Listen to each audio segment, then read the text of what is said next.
Welcome back, ladies and gentlemen, to another edition of Through the Fire and the SBN Small Business Network podcast. I am your host, Ryan Wickline, and today we have a very, very special guest, the founder and host of Next Level University, Kevin Palmieri. How you doing today, Kevin? I'm living the dream, Ryan. I have to say this in front of the scenes because I said it behind the scenes. I was supposed to chat with Ryan last week. I canceled on literally the last minute, and I appreciate you having me on, and I respect your time very much. Hey, I appreciate you coming on. I mean, I was looking at your background, and I was like blown away by what you do. I appreciate that. I appreciate that very much. So the number one question the audience probably has right now is, who is Kevin Palmieri? Yeah, Kevin Palmieri is somebody who never thought he was going to be any level of successful, somehow achieved more success than he ever thought he would, realized that success and fulfillment aren't always necessarily connected. I ended up dealing with suicidal ideations and wanted to take my life. I left my old life behind and started a new life as a podcaster. And here we are 8 years later, 2,000 episodes later, and now I get to do podcasting as a massive part of our business. And I do an episode every day, and it's literally a dream come true. So it's been a very strange journey to get to where we are today. Wow, that is an amazing journey, to say the least. I appreciate it. What were your dreams and goals growing up? Strange, very strange. So, well, maybe not that strange. When I was young, I wanted to be a professional wrestler. I loved WWF back in the day. It was like, wow, if I could do that, that would be amazing. Then I wanted to be a stuntman for a while. And then as I got older, I wanted to, and I pursued fighting professional mixed martial arts. Those were like the three occupations that I thought would be really, really cool when I was younger. And most of them, as you can see, involved violence and or pain. I don't know why I went that route, but yeah, those were the three that I thought would be really, really, really cool. And it was really cool to get the opportunity to train to fight. That was a really cool experience. I did that for, I don't know, 3 years, 4 years. Very interesting part of the journey. So what was your background? Jiu-jitsu, wrestling? Jiu-jitsu and Muay Thai were the two things that I trained. My grandfather was a professional boxer, and my great-grandfather was a boxer back in the day where they didn't use gloves. So there was that kind of ran in the family. And then the schools that were closest to me were grappling schools. So it just made sense to go learn that. And then I found one that had multiple disciplines, and I like striking better, I do. But I'm 5'4" on a good day, so my reach is terrible. So knowing the ground game is definitely helpful for me. Well, yeah, I have a wrestling background, so I know how important Yes, you grappling is and all that.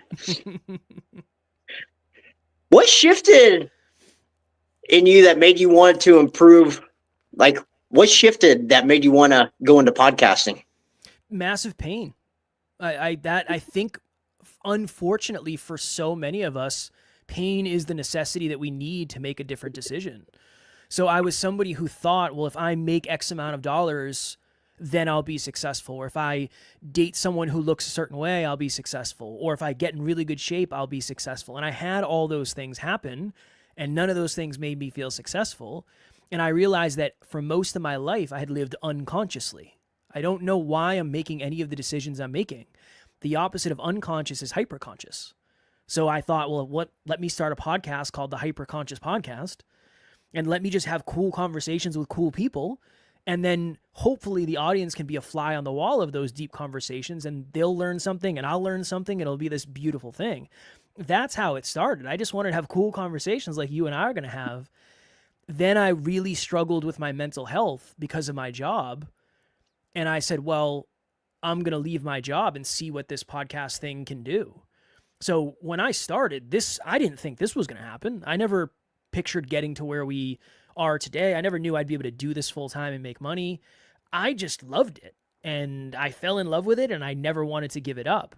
And there's just something about being able to talk to people and potentially being able to impact people because of that. It's addicting, and you know how it feels, right? So once you get a taste of it, and then it becomes somewhat sustainable, then you start to say, okay, I don't ever want this to go away. And then just kept doing it. So yeah, is way further than I thought it was going to be, honestly. And it's way harder than I thought it was going to be, also, honestly. What's the most challenging thing that you kind of run into? Time. So we do an episode every day, 7 days a week, 365 days a year. We won't miss. That's in our branding. And if that's all we did, it wouldn't be that bad, right? Because this is my full-time job. But we have 105 clients and we have an 18-person team, and I'm married and I go to the gym 6 times a week. My business partner has exercised every day for like 1,500 days or something. There's just so much going on behind the scenes, and it's really hard to stick to a diet and an exercise regimen while trying to grow this business. It's hard to juggle personal life and business life. I mean, all of that is really challenging. The long days, that's not the end of the world. It's not too bad.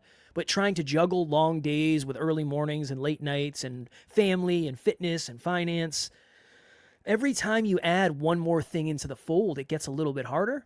So we're trying to get really good at everything. And it's really hard to get good at one thing, never mind health, wealth, and love. Yeah, I completely agree with you there. Sometimes I'm wondering, can I get another hour in the day to make all this possible? That's what I'm saying. And I don't want to give up any. I want to make money, and I want to have opportunity, and I want to be in really good shape and be strong and capable so I can take care of myself. And I want to spend time with my amazing wife. And there's only so much time in the day, and that is a reality we all have to deal with. Yeah. What was your rock bottom moment? I was 6 hours away from my home at the time, so I traveled a lot for work. I was in an industry called weatherization, so we would go into buildings, and it was our job to make them more energy efficient. But we worked on government and state contracts, so I spent weeks and or months at a time on the road, just living in hotels. So one morning I woke up. I was in New Jersey for work. Alarm clock went off at 5:15. I sat up, slid to the edge of the bed. I was lacing up my work boots. And the best way to explain it, Ryan, is there was 10 televisions on in my head at the same time, and every single one was on a different station. One is saying, you're stuck here forever. You're never going to get a job like this. You went from making $15 an hour doing labor to anywhere from $60 to $120 an hour doing this new job. You're never going to get that again. If you ever left, what would your friends say? If you ever left, what would your family say? And do you really think that podcasting is going to be the plan B? I mean, is that really what we're going to leave this 6-figure income and go all in on the podcast? My rock bottom moment, my rock bottom basement moment really was thinking to myself, well, if I just took my life, I would take all my problems with me. And that was the most challenging day ever, right? Here I am 6 hours away from anybody who cares, and just having all these doubts, all these limiting beliefs, all these toxic thoughts. Luckily, I reached out to my business partner, and he was able to help me and support me. And then that became the catalyst for the next piece of the journey. But yeah, that was the rock bottom basement. It doesn't get much lower than that moment. And luckily, I had somebody who I felt safe reaching out to. And who knows? I don't know if I would be here if that didn't happen, or what way I would be here. I don't know. But I always speak to the importance of having someone you feel safe reaching out to, because that's one of the reasons I am who I am today. Yeah, I completely agree on that. Right? How was your mindset at that? How could you explain your mindset at that moment? Stuck. Fixed. Just assuming the way I was that day was the way I was going to be forever. That was me in a nutshell. I didn't understand how much humans could change. I didn't understand how much you could evolve. I didn't understand that every time you learn something new, it becomes part of you. And I just assumed that the way I am today is the way I'm going to be forever. And I just felt stuck. And that's the biggest difference between who I was, and I'm the same person, but I am different in what I've learned and all that. I think I used to assume who I am is who I'm stuck being. Now I understand that so much of what I know today, I didn't even know last year. So there's so much opportunity for evolution, and there's so much opportunity for growth. But to your point in the question, if your mindset convinces you that you can't grow, you unfortunately kind of get yourself stuck, because if you don't believe it's possible, you're probably not going to take action. So yeah, one word answer was fixed. I just had a very fixed mindset, unfortunately. I think that is most people I mean, I've been in that same predicament too, where Yeah. you're going through something that you just feel stuck, like, and you don't think you can get past it. Yeah, I think it's super common. It's super common. And it's very easy to feel that emotionally and then just shut down. But wherever you are today, you've most likely worked through 1,000 things to get here. Right? You at one point you didn't know how to tie your shoes, maybe you figured that out. You didn't know how to swim, you didn't know how to ride a bike. I think as we get older, our imagination goes away a little bit. And a lot of the problems we have, they require imagination and they require thinking to get out of. And I just think that a lot of us, we put ourselves into that position because we lose sight of our imagination in many ways, unfortunately. I mean, life will beat out your imagination. It will beat it out of you if you let it. It's not realistic, or do you really think you can do that? I mean, yeah, some of that is fair, but there's a lot of people who are doing things that are very unrealistic. And I would say I am probably one of those people. And if I listened to all the people who said it was stupid, I definitely wouldn't be doing it. Yeah, I completely agree on that one. I mean, there are so many people that try to put you in a box and tell you what you can and can't do. So Yes. your imagination definitely goes away. Yes, sir. To your point, what was your first step in overcoming all this? Leaving my job in a weird way. I don't know. When I left my job, I was 28, I think, 27, 28. And it was essentially the first time since I was 16 that I didn't have some sort of job and or the intention of getting another one. And it was really weird for me. When I left, one weight got lifted off of my shoulders and then a much different weight got put on my shoulders. And I just remember one day I was walking around my kitchen. I had moved in with my best friend at the time. He was renovating his home. He had a top bottom duplex and he was doing renovations. I was helping him. That was his dream. He was chasing his dreams. And I'm doing this podcast thing. And I remember one day he was gone for the day and I was walking around the kitchen. And I remember thinking I'm the brokest probably I've ever been at this point. I've already used up all my money. I have no prospect of love and I'm as single as you can be. And I'm also the most fulfilled I've ever been. And there's something with that. I don't know why I never recognized that. I had never really felt fulfillment up until that point. But I was maybe for the first time in my life proud of what I was doing. And that began the journey of trying to just be able to continue doing that. So step one, I left my job. I am not saying anybody out there should do that. Please do not do that. Step two, I really started to see this mission as a purpose. And it was the first time in my life that I ever really felt like I had a purpose. And then it was, okay, cool. I've dove into the pool. I want to learn how to swim and I want to stay here. I do not want anybody to take me out of this pool. I have to figure out how to make this work. But yeah, step one, I left my job and I got into a new environment around new people. And that was a game changer and a life changer for me for sure. Yeah, I think you touched it right there, is that community of people who can actually support you and give you the confidence you need. Because, like, in that moment, you probably didn't have very much confidence in yourself. None, Ryan. I had none. And I borrowed it. Sometimes you have to borrow belief from other people. And that's totally fine. I think, what do? We tend to borrow the emotions of other people anyway. If you hang out, if you grew up with a parent who had a ton of anxiety, you probably adopted that anxiety. And now maybe you're somebody who identifies as anxious. If you're around people who are super confident, that tends to rub off on you. And luckily for me, I got the opportunity to be around those types of people. That's awesome. Can someone really succeed without struggle? You will succeed. Well, let's put it this way. You will struggle to the direct level that you want to succeed. So do you have to struggle as much as somebody who wants to make it to the top of the mountain if you only want to make it to the first base camp? Probably not. But by definition, growth requires resistance, and resistance usually is painful to some degree.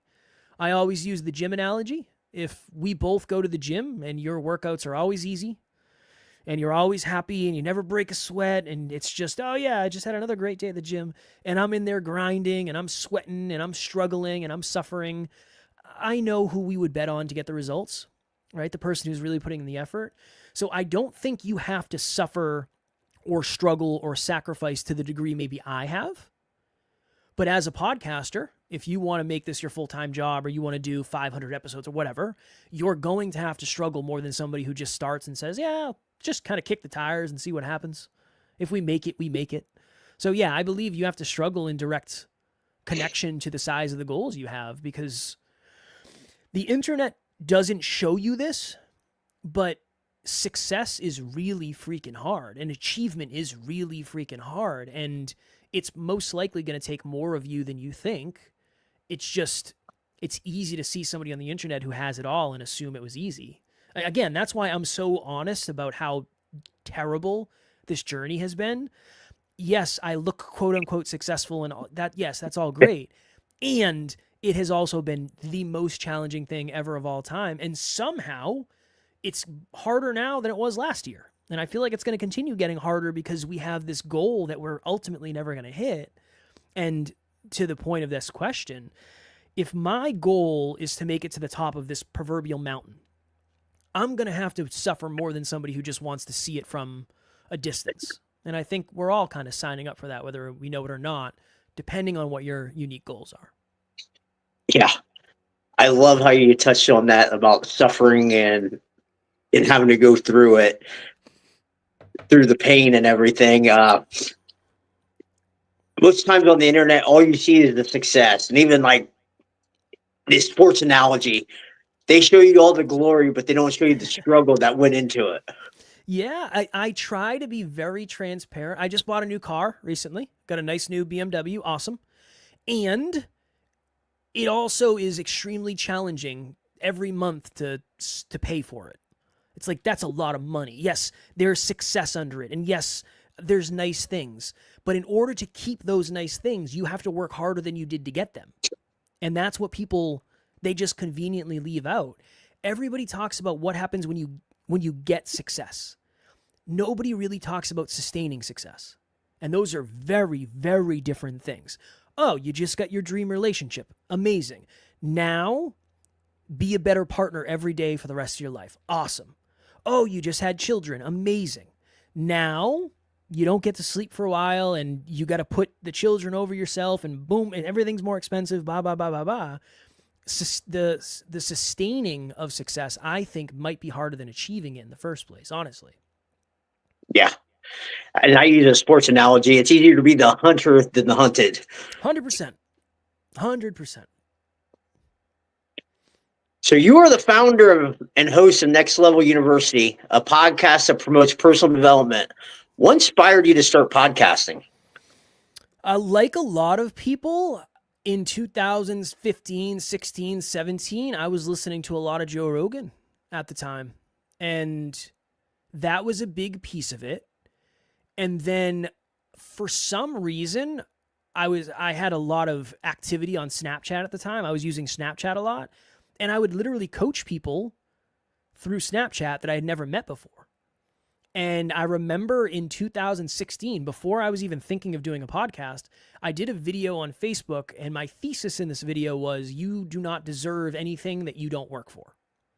And that essentially was my first ever podcast episode without knowing it. So I think it got to a place where I felt like I wanted to use my voice to impact other people.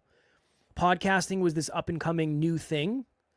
And to connect the dots and tie it up with a bow, my business partner, who was just my friend at the time, he had a YouTube channel that he was starting. And he said, I want to interview you about fitness, mindset, and discipline. And I was like, all right, you can. It's not going to be good. I've never done this before. This is going to be terrible. We talked for like an hour and a half.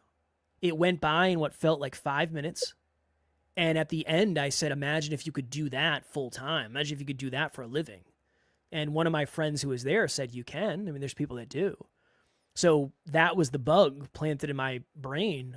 It just created an idea that this could be a thing. So yeah, it was the perfect storm of a lot of stuff. I was slowly transitioning into personal development, and I really enjoyed philosophy, and I liked talking, and I wanted to get outside my comfort zone. So it was the perfect storm, I think, of circumstance, opportunity, and probably naivete. Probably the perfect storm of those three to get this thing going.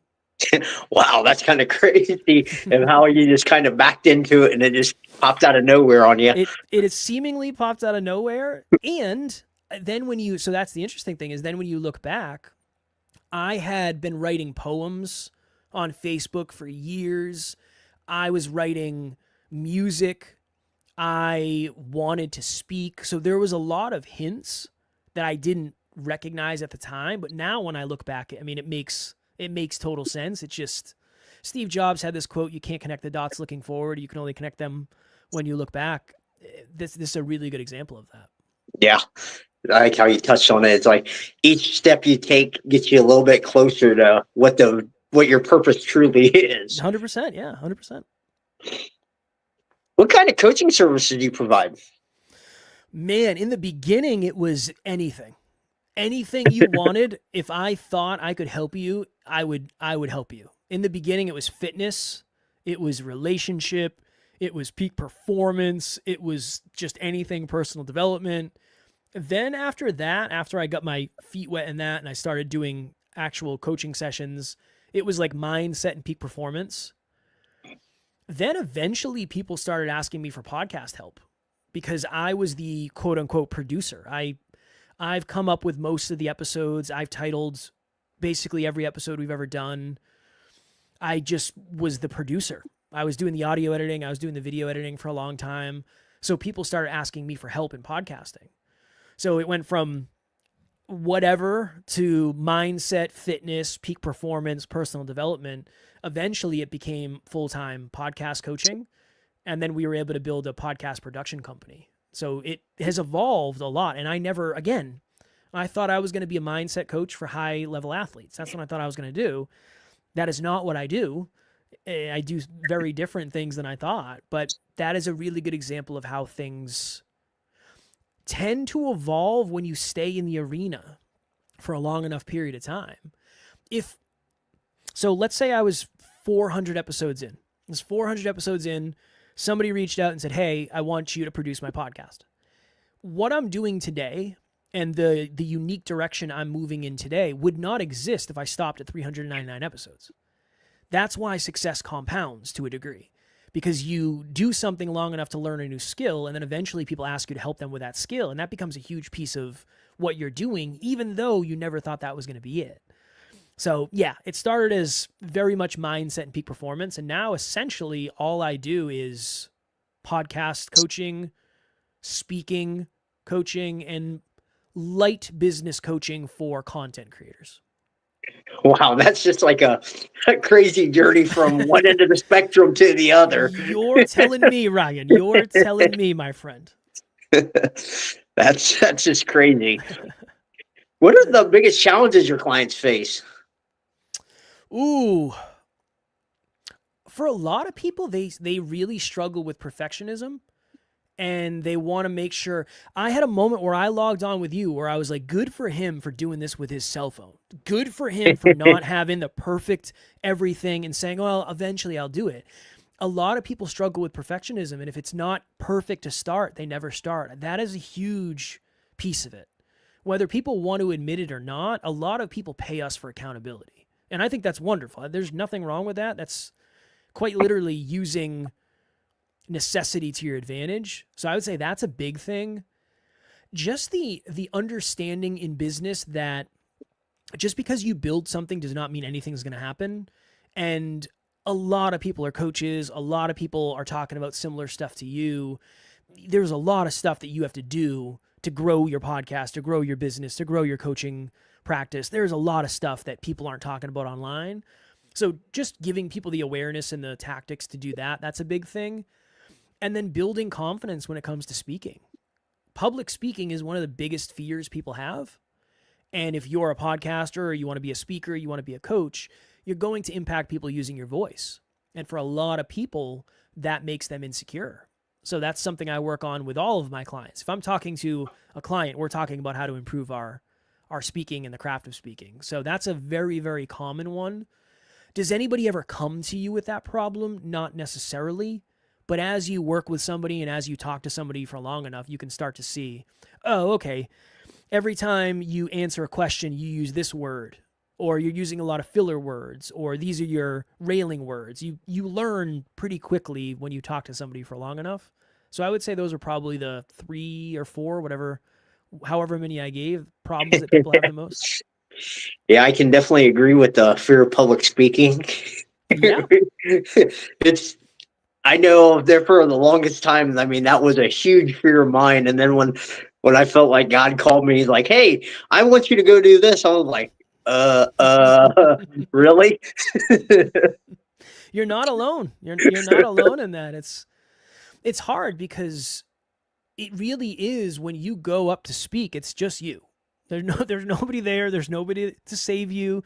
You can prep as much as you want. You can have flashcards or cheat sheets, whatever, but you're still the person up there doing it. And I understand. I'm still afraid of speaking, way less than I ever have been. But it took me 150 podcast episodes before I felt like I was relatively good at hosting. And that's a long road before you feel like you're relatively good at anything. So speaking was luckily less, maybe 20 speeches, and it was like, all right, I feel like I'm pretty good at this, but I understand. I never judge anybody when they say I'm afraid of public speaking. I understand. I'm right there with you, my friend. Why is consistency so important? Consistency is so important because we are all consistent creatures, just more often than not, we're consistent in the wrong direction. So consistency is you just doing a behavior repeatedly in the direction of your goals.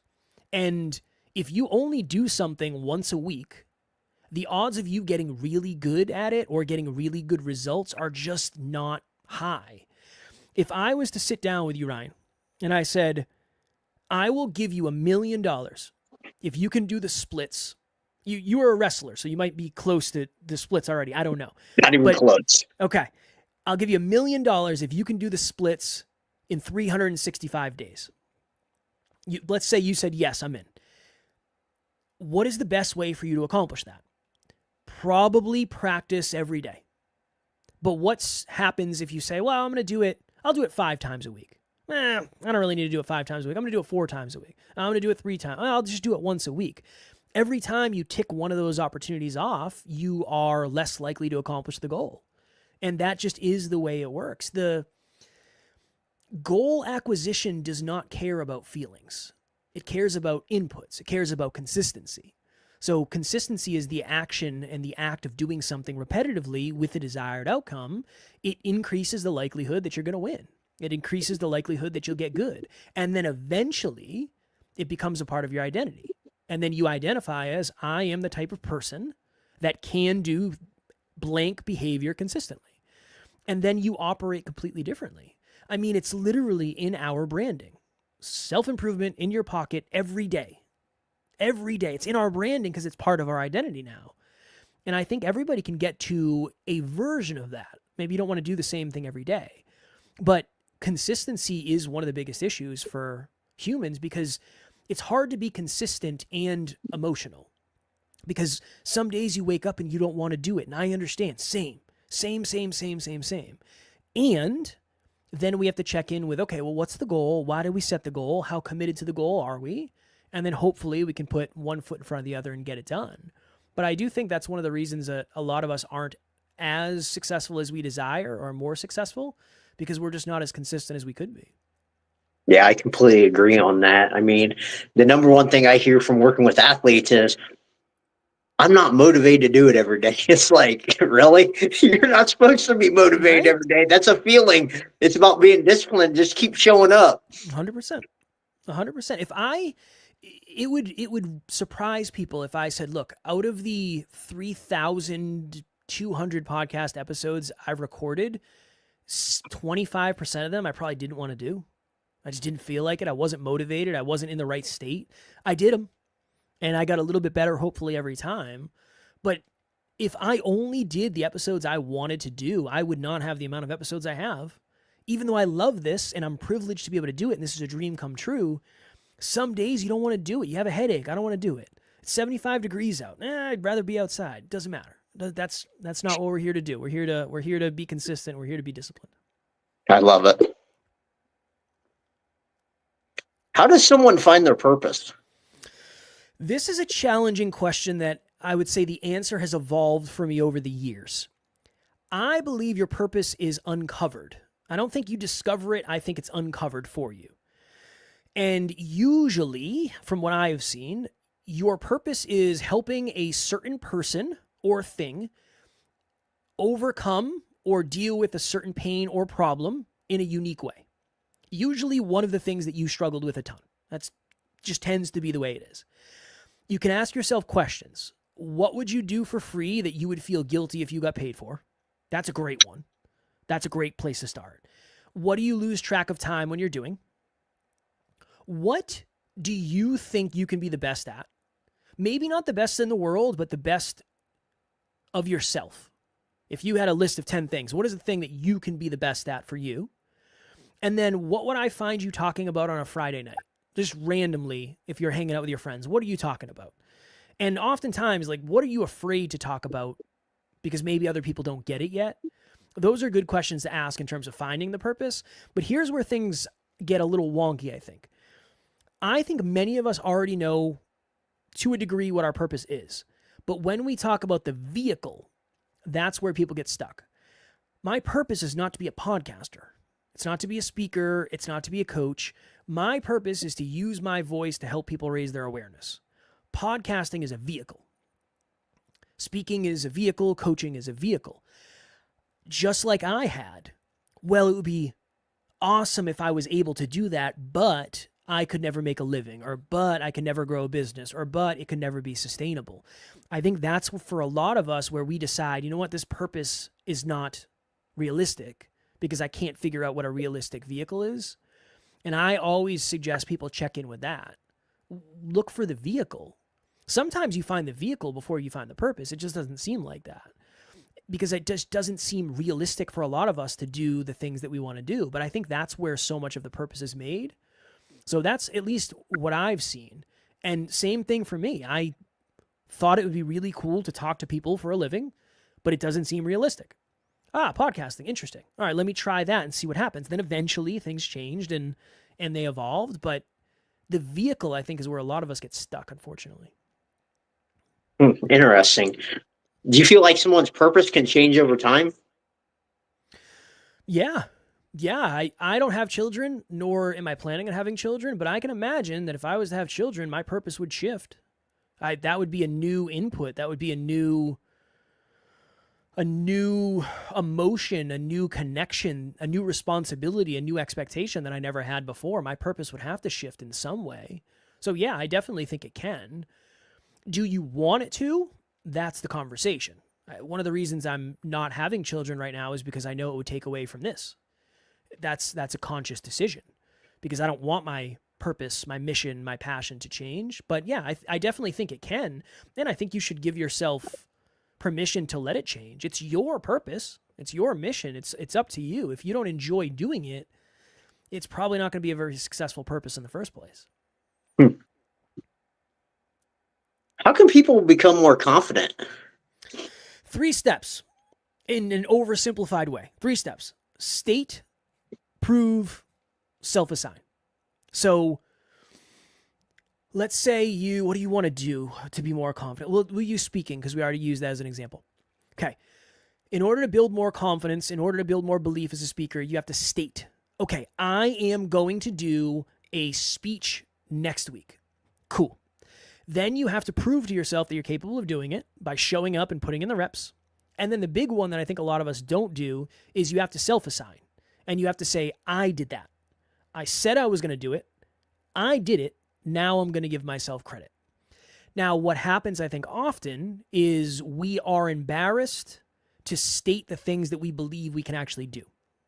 So as an example, I was speaking one time. I was on stage and I got off and somebody came up to me and said, I want to be a speaker. And I said, interesting. What do you think we should do? They said, I probably have to start speaking. I said, that's it. There you go. It's that simple. And I said, but we have to get you speaking at the right place at the right time in the right amount.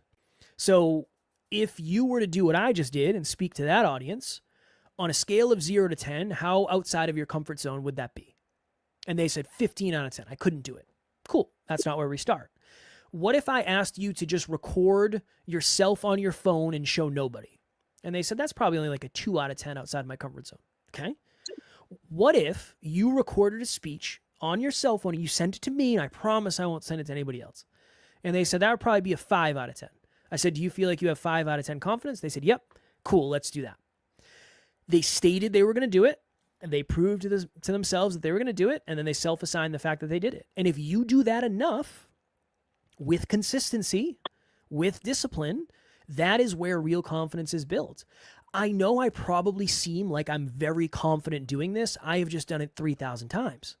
I was not confident like I am today, 100 in or 200 in or 500 in or 1,000 in. It's just the reps. I stated I'm going to do it. I proved to myself that I was going to do it. And then I self-assign, oh, wow, maybe that went better than I thought. Or that person gave me some really good feedback or whatever it is. So yeah, the simplest form is you state you're going to do it. You prove to yourself that you're capable of doing it. And then you self-assign. And if we think of the opposite and what we talked about earlier, being stuck, you say you're going to do it. You don't do it. And then you beat yourself up. That feels like it's stuck. You don't say you're going to do it. Somehow you get lucky and it happens, and then you can't self-assign it because it feels like it was luck. And then you get stuck in this loop where you don't feel like you're in control of your outcomes, unfortunately. And I have been in all those loops, but I can tell you, state, prove, self-assign, that is the best one to be in. Nice. Like I always tell everybody too, like especially when I work with the athletes, is like your confidence comes from doing hard things that no one else thinks you can do. Yeah. Yeah, you've got to prove through action. What is confidence? Confidence is certainty. Confidence is just certainty in yourself or in the environment. When you go to a restaurant that has 5 stars and a bunch of really good reviews, you're confident that it's going to be good. You have very high levels of certainty. Probably not when you go to McDonald's. That's not why we go to McDonald's, right? So that's a really big piece of it. I think confidence, belief, certainty, those are all kind of intertwined. Why is self-awareness so important? Because you can't work on something you don't understand. If you could, mechanics would be out of business, doctors would be out of business. You wouldn't need anybody else's help. You could just do it all yourself. And I think that's a really important understanding. At the end of the day, you have this vessel, yourself, for the entirety of your life. And if you don't understand what buttons do what, you're never really going to be in control. And you're never really going to be able to dictate your outcomes. And you're probably always, unfortunately, going to feel like you're more of a victim than you are a creator. And so much of that is because you just don't understand yourself yet. And that was my biggest issue for the longest time. And that's why I became so passionate about self-awareness, because I had none. I didn't have any. I didn't know why I was doing what I was doing, and it got me into so much pain and so much trouble. So it's very hard to influence something that you don't understand. If you don't understand yourself, it's really hard to get the results that you want. If you don't know what motivates you, if you don't know what triggers you, if you don't know what scares you, if you don't know why, it's really hard to say, okay, I'm going to put together a little plan of success here. Just like if you don't know how to fix your cell phone, you have to take it somewhere. I think self-awareness is the same thing. That's why coaching is so important, because somebody's helping you find self-awareness and goal acquisition awareness and habit awareness. But you can start on your own. This personal development, learning, reading books, journaling, meditating, counseling, therapy, all of that is really, really good for self-awareness. And I won't say it's always great. It doesn't always feel good to learn something about yourself, but hopefully it'll always be worth it, is the thought at least. Yeah, I completely agree. I think self-awareness is like one trait that a lot of people are missing, that piece of the puzzle to take them to that next level. For sure. And again, it kind of sucks at times. Yeah, it hurts. It hurts. It hurts. So I empathize with somebody who says, I don't really want to know that about myself. I get it. But if you think it will be worth it, and if you have a goal that requires you to become more self-aware, that's something that is at least worth looking into. I'm not going to tell you what to do, because I'm not the one who has to deal with the repercussions, but it's the best thing I've ever done for sure. Yeah, I completely agree. So how important is vulnerability in all this? Oh my goodness. It's Unbelievably important from a connection perspective. So we can even use this conversation as an example. If you let's say you came with 20 fire questions like you have, and I just gave you one word answer and I didn't open up at all, this would be garbage. It wouldn't be good. There would be no fun. We wouldn't have any laughs. There probably would be very little value. I think vulnerability is reality. Being vulnerable is being yourself. And being vulnerable is letting people, the right people at the right times, see the real versions of you. And as humans, if we want to have really deeply meaningful relationships, we have to be ourselves. And the only real way to be yourself is to be vulnerable. So it is supremely important. And again, it's one of those things that's really hard because depending on the people you surround yourself with, vulnerability is not allowed. Oh, every time I'm vulnerable, this person laughs at me. I'm not going to want to be vulnerable. Or every time somebody is vulnerable around this person, they talk trash behind their back. If I'm vulnerable with them, are they going to do the same thing? It's very possible. It's very realistic. But I think so many of us feel the desire to be seen and really seen and felt and heard. I don't know if you can really do that until you're being yourself. And I know a lot of us want to find our people. Where are my people? I want to find my people. I don't think you can really find your people until you're yourself. And that is the process of being vulnerable. And I think the last piece of it is it's so important because it's easy not to be. It's easy to hide behind ego. It's easy to pretend things don't bother you. It's easy to act like you don't have any feelings, but none of that is true. That's one of the reasons it's most important because it's hard and it's challenging and it sucks at times. But the other side of it is also filled with fulfillment and connection and hopefully safety and people being vulnerable back with you and your relationships getting better. So it is incredibly important, incredibly valuable, and definitely a challenge depending on who you spend time with.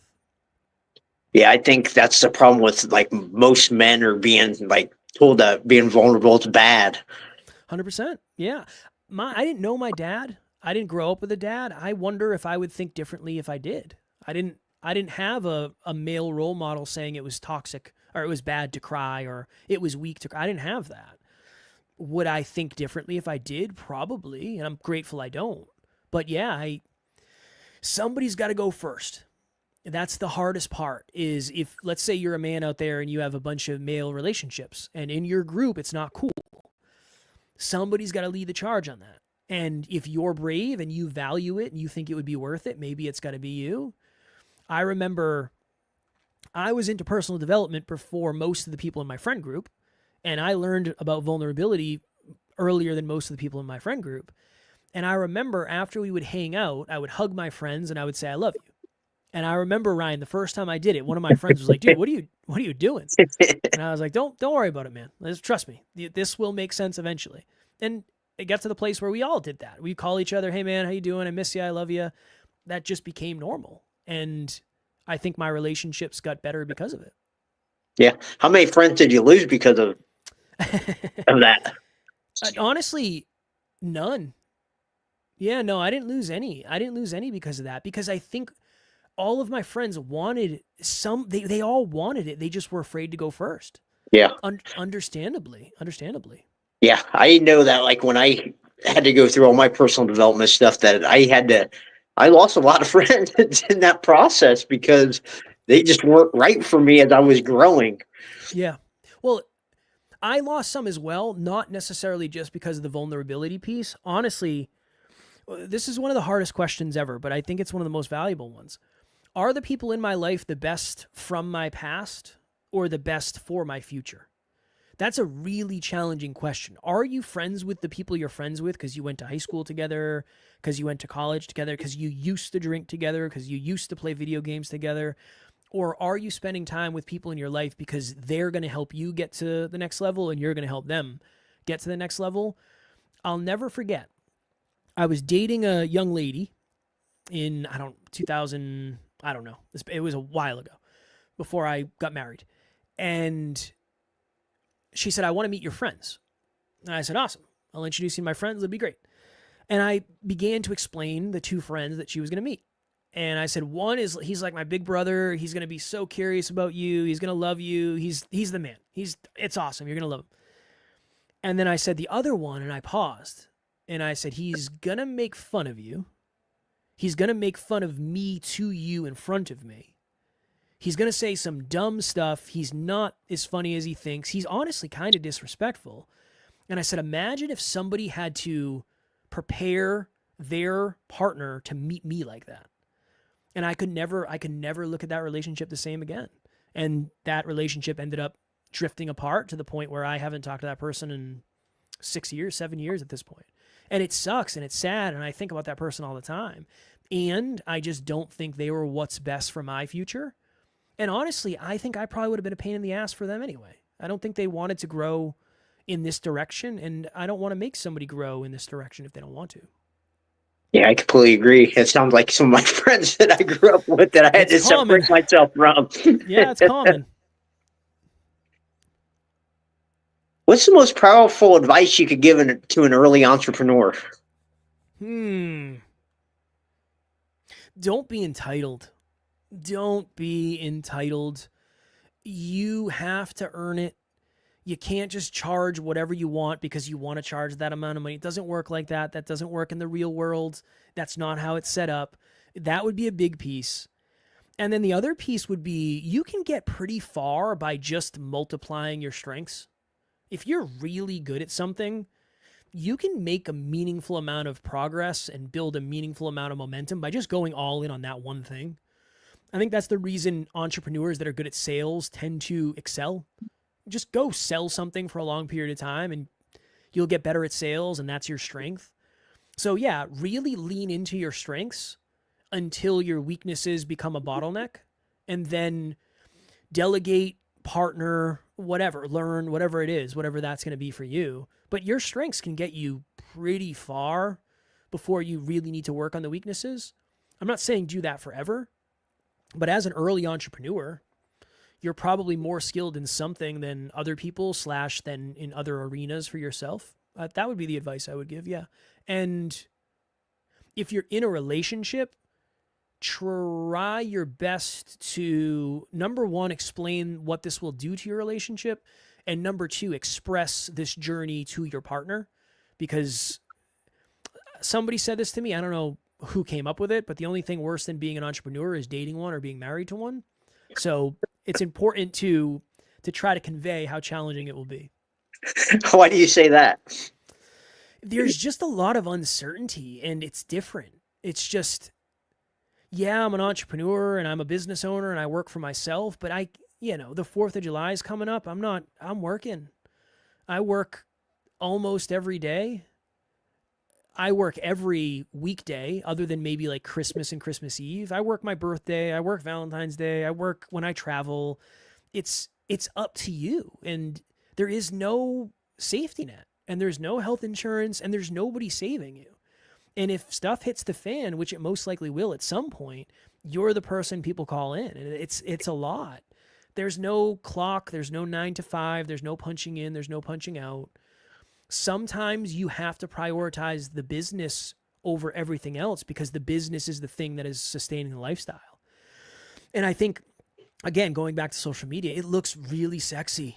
Ryan, on social media, it looks really sexy to be an entrepreneur, but it's not always. It's not. Yes, as an entrepreneur, as a business owner, there is no ceiling. Love that. But there is also no safety net.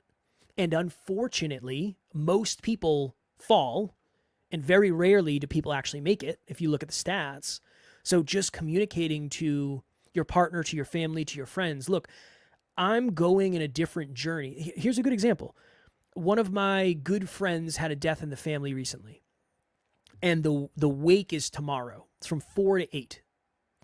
I'm going to get there at like 7:40. I'm going to get there 20 minutes before the wake ends because I have a full day. I have coaching calls. We have group coaching, and then I'm going to drive an hour and a half. I want to be there, but I'm not going to be there in the way that maybe people want me to be, or maybe the way everybody else is going to be, just because that's just not the circumstances. And it would be irresponsible of me to just cut out of work for the day lose momentum and put the business in some sort of risk. It wouldn't be the best, most long-term decision, unfortunately. Wow. I mean, you really touched on a lot of stuff right there where, you kind of tell everybody how it truly is. It's important. I don't want, look, if you feel stuck in life and you're like, you know what, I think I should start a business. I'm not saying you shouldn't, but it's probably going to be harder than you think. And I wish I knew that going in, for sure. What's your biggest fear and how did you overcome it? My biggest fear is disappointing men. My dad left when I was young. I think I thought it was my fault, even though I was a baby. And honestly, I haven't overcome it yet. I've made friends with it. I've worked on it. I have coexisted with it, but it's still something I think about often. It's still something I'm working through. It's still something I get triggered by. The hard thing about fears in general is for most of us, the only way to really get through it is to get through it, is to work through it, is to deal with it. So I have had a lot of opportunities, unfortunately, to disappoint people over the last 8 years. And every time that happens, I check in with how I'm feeling. I check in with what's actually real. I check in with how is the relationship? How can I fix the disappointment? And honestly, I don't think I've ever disappointed somebody to maybe one person, one client we had that just, they weren't a great client, but I also made mistakes. Other than that, I don't know if I have a person that I disappointed that I couldn't reach out to and have a conversation with. And that to me is really, really big growth. Somebody was interested in working with us and they said something really interesting. Nobody's ever said this to me before. They said, send me 3 referrals of clients that love you and send me 1 story of a client that doesn't love you. And I was like, oh no, interesting. Interesting. So I sent 3 clients that were awesome, cool. And then I was like, all right, what's the best case for this? And I sent over a paragraph about how we worked with this person. And there were certain things we didn't understand and we just didn't do a very good job. And then I messaged them the next day to see how they were doing. And that for me was a really cool full circle moment of that person was disappointed in me. And I still had the opportunity to reach out to them and we're on good terms. So that's a really good example in real time of my greatest fear has come true many times and it's never been as bad as I thought. And that's reassuring for me. Yeah. Did that kind of make you a people pleaser growing up too then? No, in a weird way, I'm a loner because I feel like if I don't sign up for something, I can't really disappoint you. That's the piece of me going to this wake is I said I would be there because I wanted to do what was right. And now I have to do it because I said I was going to do it, because if I don't do it, I'm going to disappoint this person. So you can also use it as leverage against yourself to do things that are the right thing. Just very honestly, I'm not necessarily the type of person that would just think to go support someone. As weird as that might sound as somebody who has a self-improvement company, just because I don't receive love in the same way that other people receive love. I don't feel support maybe in the same way other people feel support. So sometimes I have to leverage that fear against myself to make sure I actually do the thing that's best for all parties. What is one book you'd recommend for personal development or mindset? It's literally called Mindsets by Carol Dweck. Great book. Talks about the difference between fixed mindsets, like we talked about earlier, and growth mindsets. That is a really good book. Atomic Habits by James Clear is a really good book. What else? If you're an early entrepreneur, anything by Jim Collins is great. I'd say start there. The Compound Effect by Darren Hardy is a great book for anybody in the mindset space. Yeah, any of those books, you're going to be off to the races. Nice. I think I already know the answer to this question, though. How important has personal development and mindset been for you?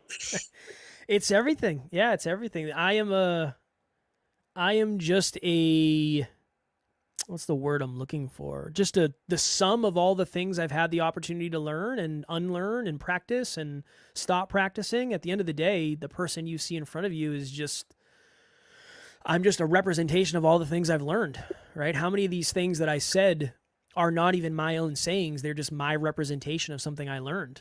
Everything, right? I didn't come up with these Yeah. words. I didn't come up with almost anything I'm saying. I'm just saying it in a way that would resonate with me. So yeah, it's everything. I wouldn't be as confident. I wouldn't be able to be as good of a partner. I wouldn't be able to be as good of a business owner. I wouldn't be able to handle the pressure and the stress. I wouldn't be able to be disciplined enough to go to bed when I know I should. It's everything. I owe all of my success and all of my fulfillment to personal development and doing what is best for future Kev, not necessarily what is most comfortable for current Kev. I love that answer right there. Like throwing comfort out the window because, our mind always seeks out pleasure and runs away from pain. Yes, it does. And if you can run away from pain, but pain's waiting for you somewhere, right? Yeah. So we got to develop the skills to battle through it. Exactly.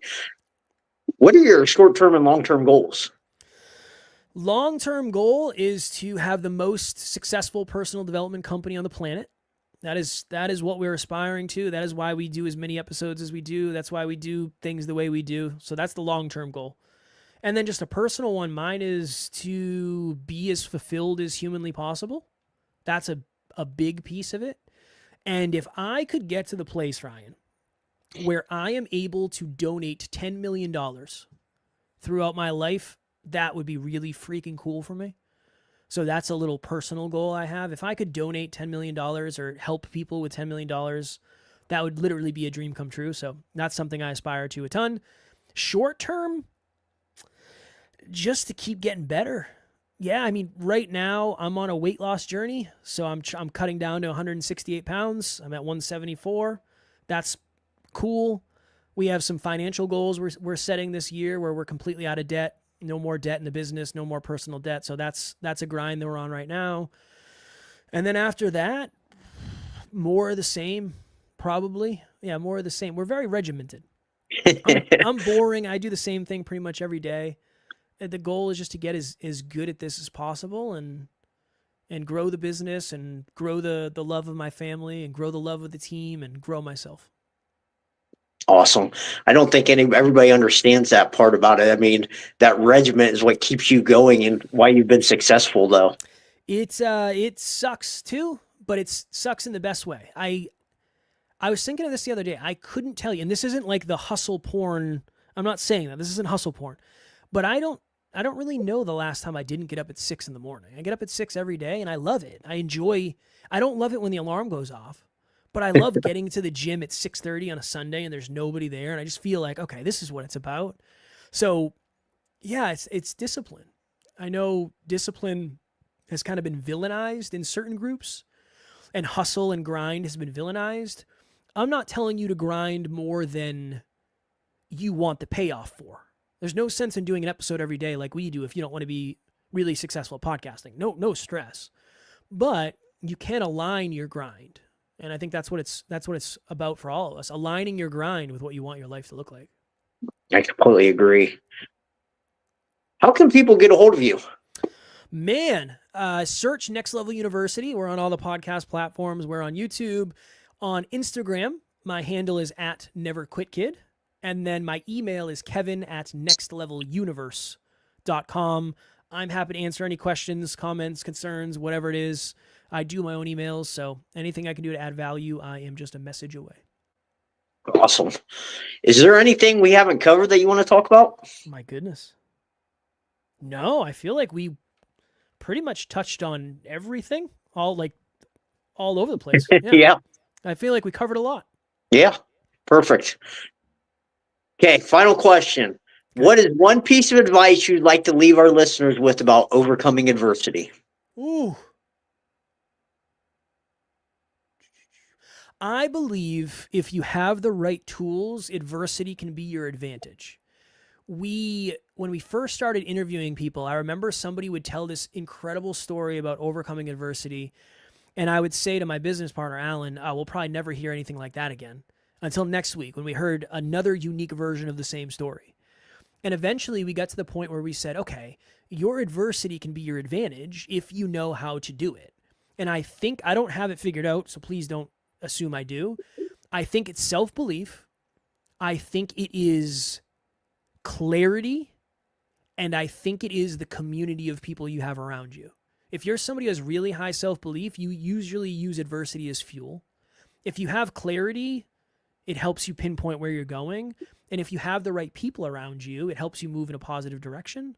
So just because you have adversity and you've worked through adversity and maybe you're still working through adversity, it does not mean you're bruised, stained, or broken. That actually might be the gasoline that gets you to the promised land later. I love it. Like, just talking with everybody, the main thing that motivates everybody to keep going is failure.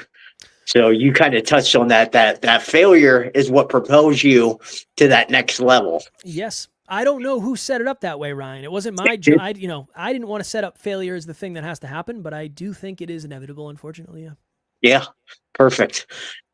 Hey, Kevin, I cannot thank you enough for coming on here and sharing your insight with us. I appreciate it, man. I appreciate you having me. It was wonderful. Thank you for the research. Thank you for the questions. Much love, my friend. Hey, not a problem. Well, guys, that's going to be all the time we have here today. Remember, the only way to get what you want is go through the fire.